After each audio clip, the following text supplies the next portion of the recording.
Okay, Jason, welcome back. So, I happen to know a guy who uses his home for personal and business use. That's me, and we're in it right now. Right on. This is the business use. We're in my man cave.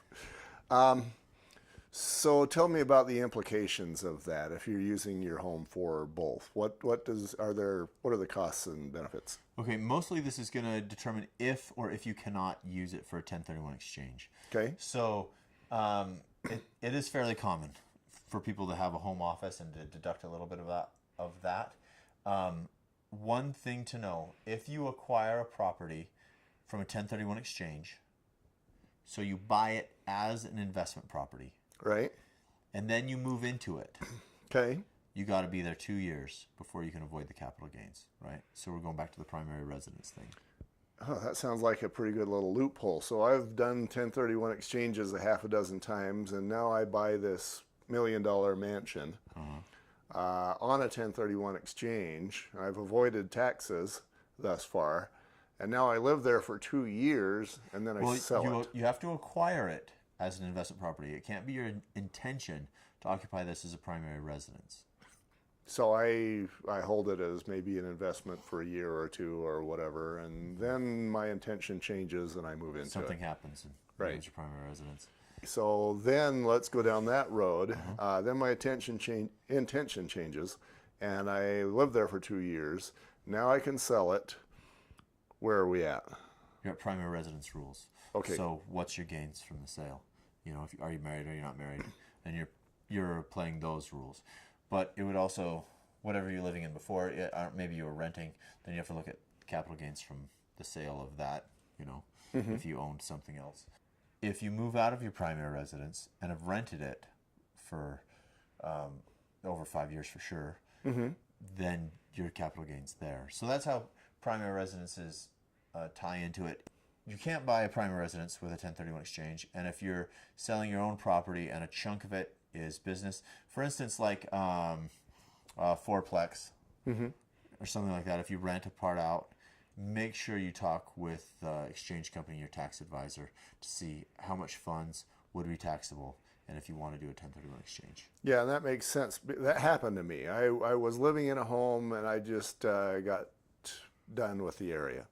I moved into this one, and I rented that one out while I rented this one. And so there were a couple of years there where I owned it, I had lived in it, but somebody else was living there. And so I guess what I'm hearing is that if I would have rented that out for another about a year and 1 month, all of a sudden I wouldn't have been eligible for the $500,000 exception.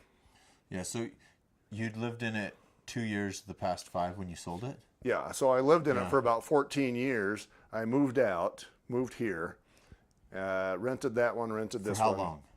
And that would have been for about 2 years and some change. Yeah. Yeah.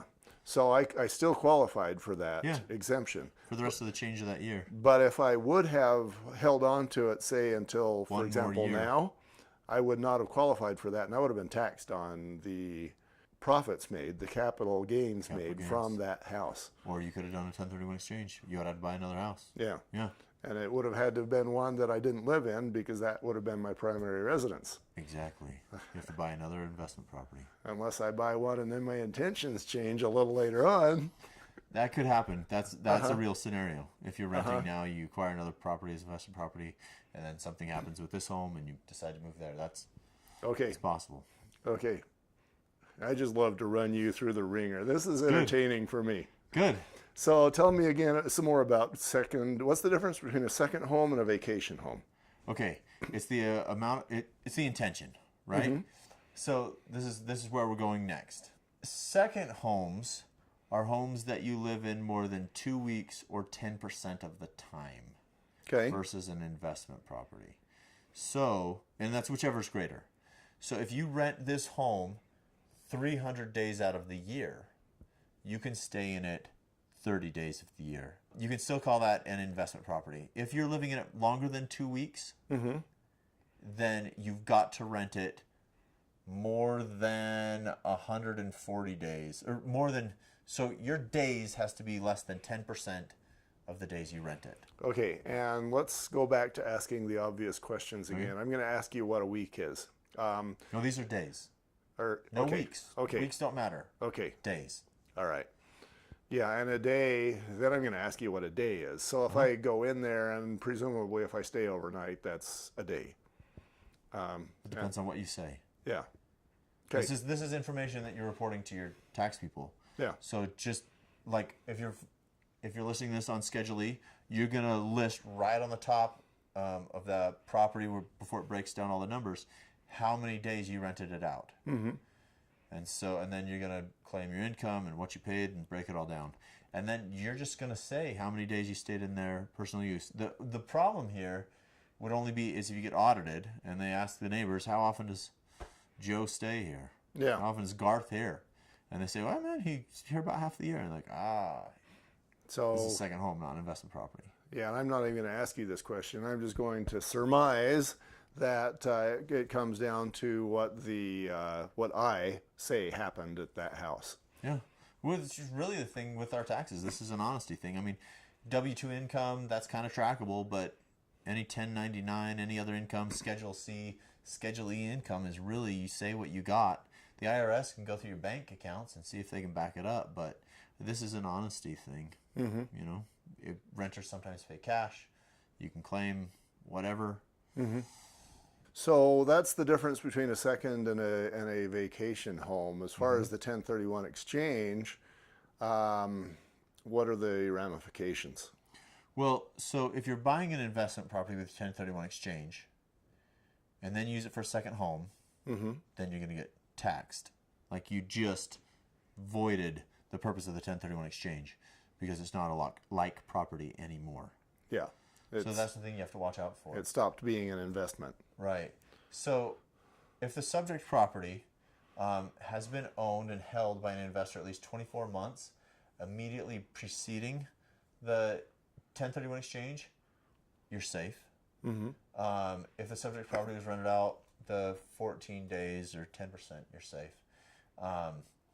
So the thing is if you want to get an investment property in a nice place where you would like to use it, just make sure it doesn't become your second home.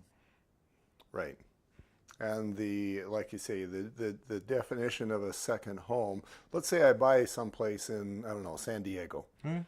You know, let's say that it's my third property that I own. I've got a second home somewhere else. I don't know if you can have a number of second homes, but let's say I buy that property in San Diego and I rent it out for every month full time except for September. I like to be in San Diego in September. I guess the rule is that if I'm in there for less than 2 weeks, then it's still an investment property. If you're renting it out the 334 days, how many days September have in it? 31 or is it 30? Anyway, it doesn't matter. As long as you're less than 10%, you could stay in it a whole month. Okay. It's less than 10%. Okay. 12 months, you want to stay in it, less than 10%. More on 1031 when we come back. Okay.